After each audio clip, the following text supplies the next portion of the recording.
Ah! Woo! Okay. Hello. It has been a little bit. However, I wanted to talk about, I think it's been 3 subbing days since this video. No, maybe.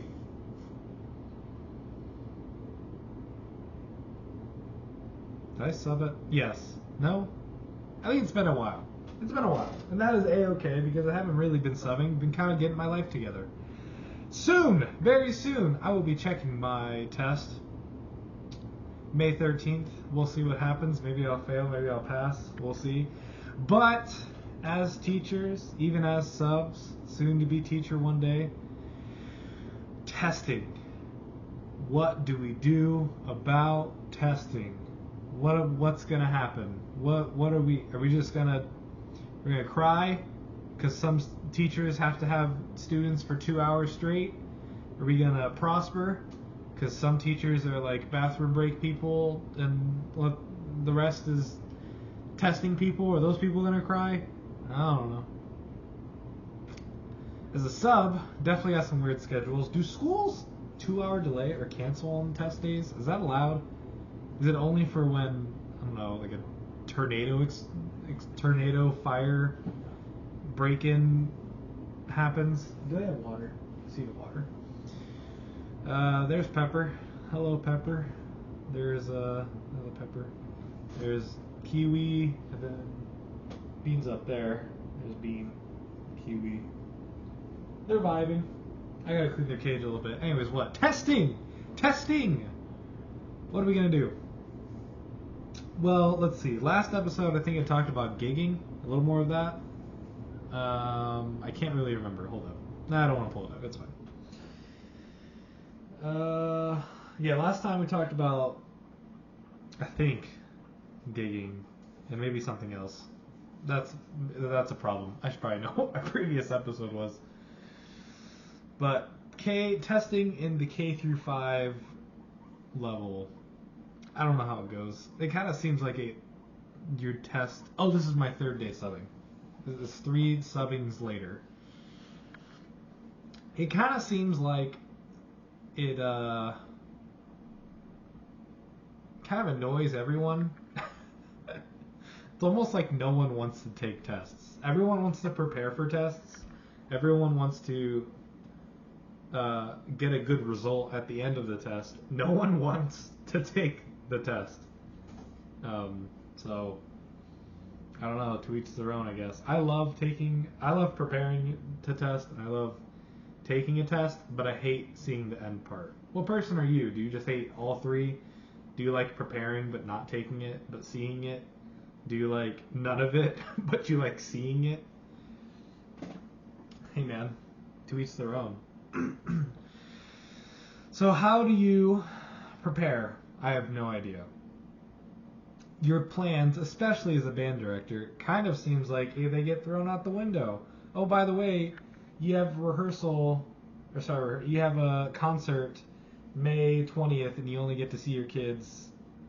You only get to see full band twice, and you see none of your kids on Wednesdays or Thursdays. Good luck. Hope you have a great concert.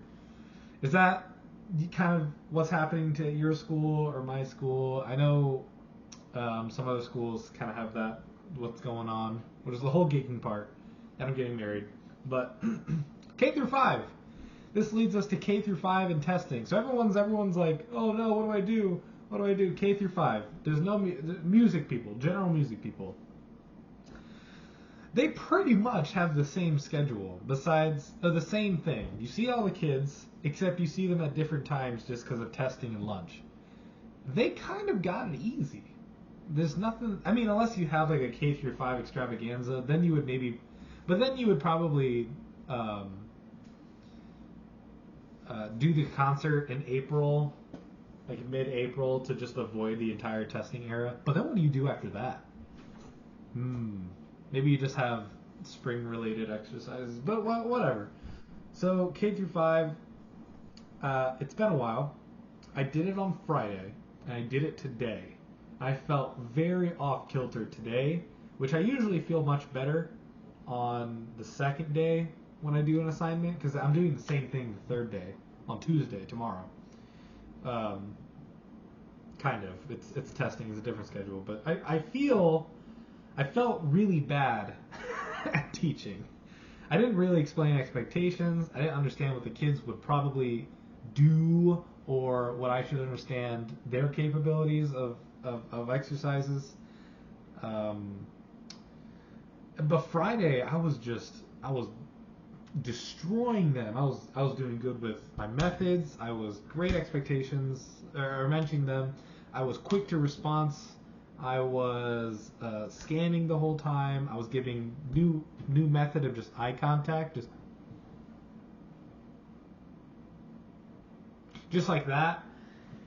Did great. And then Monday, I don't know.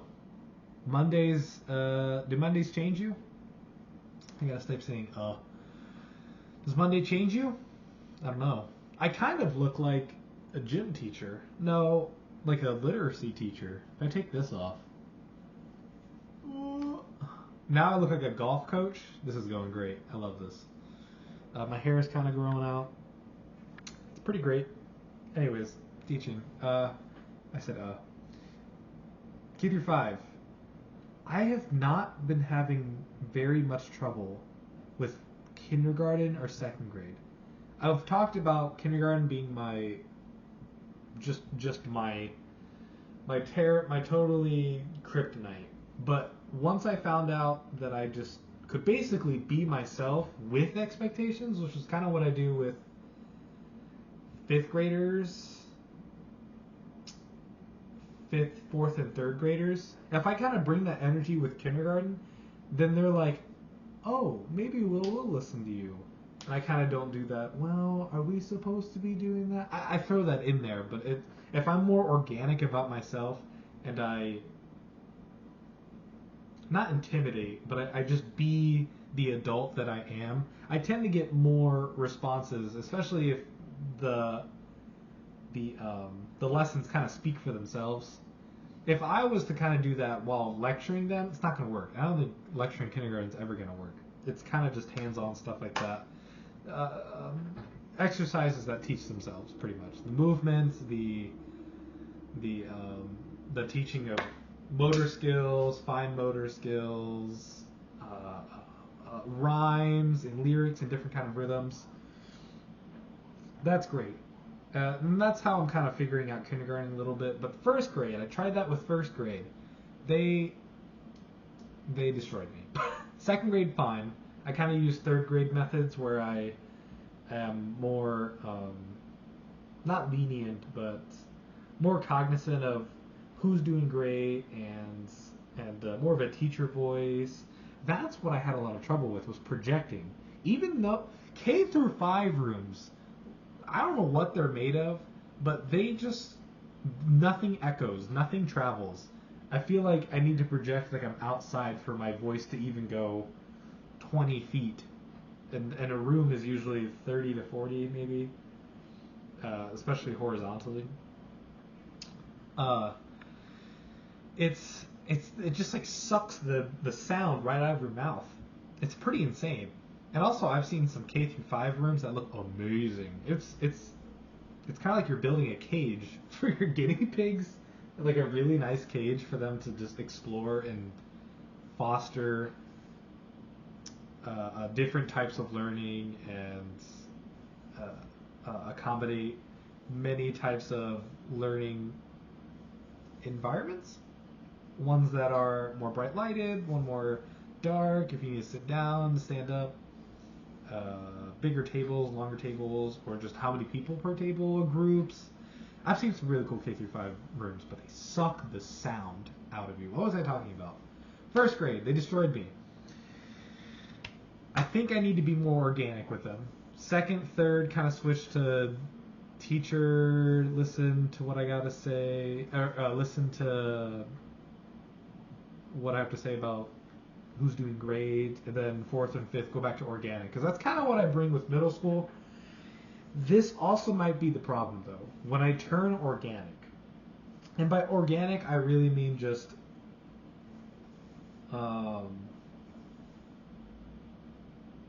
of let my own, what do you call it, vernacular come out. So instead of saying, okay, kids, so we are going to move the carpet very, very quietly. Can you show me how quiet you can come to the carpet? I would be like, okay, you're going to be better than my second graders.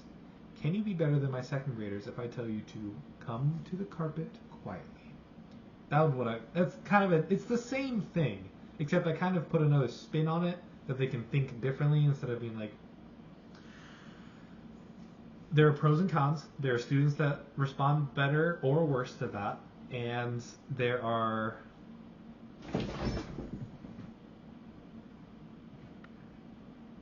they may not be used to it, so they may become unresponsive. But when it works, it works. And it has worked today, and it's worked Friday. It could be the Monday. It could be when I'm not organic. It's a lot harder for me to process what I've said and what I haven't said, and if this even works. You know how when you bring in a teacher, and you say the same exact thing as this teacher does, you bring a guest teacher, they say the same exact thing, and then the students do it better, only because someone different said it.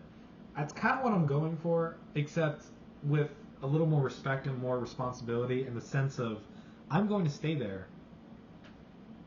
I'm not, but I'm going to stay there, and I need to understand that these kids know me, and I know them, and then that way it feels a lot fair for me to discipline them when I'm like, my expectation is when I'm talking, you're not talking. I've talked about this paper. This is the annoyed paper. You get the annoyed paper. Put your name on it at the end of class. Put it on my desk. Done. Boom. Kid has something to work on. He can work on something that doesn't distract class. That's just one thing. But tell me, how do you respond to different types of age groups? How does testing affect your K through 5? Do you look like a golf coach, teacher / gym person, music guy? I look a lot better when I have a guitar next to me. Then I look a lot better. Oh. Oh.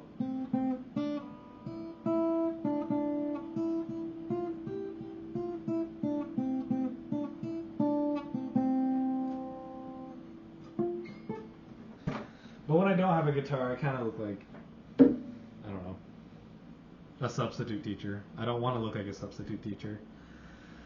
All right. I will see y'all next time. Here is to a last month of school, and I hope you all can hang in there. Teachers for teaching. Let's stay in this profession together. Teachers for teaching. Oh!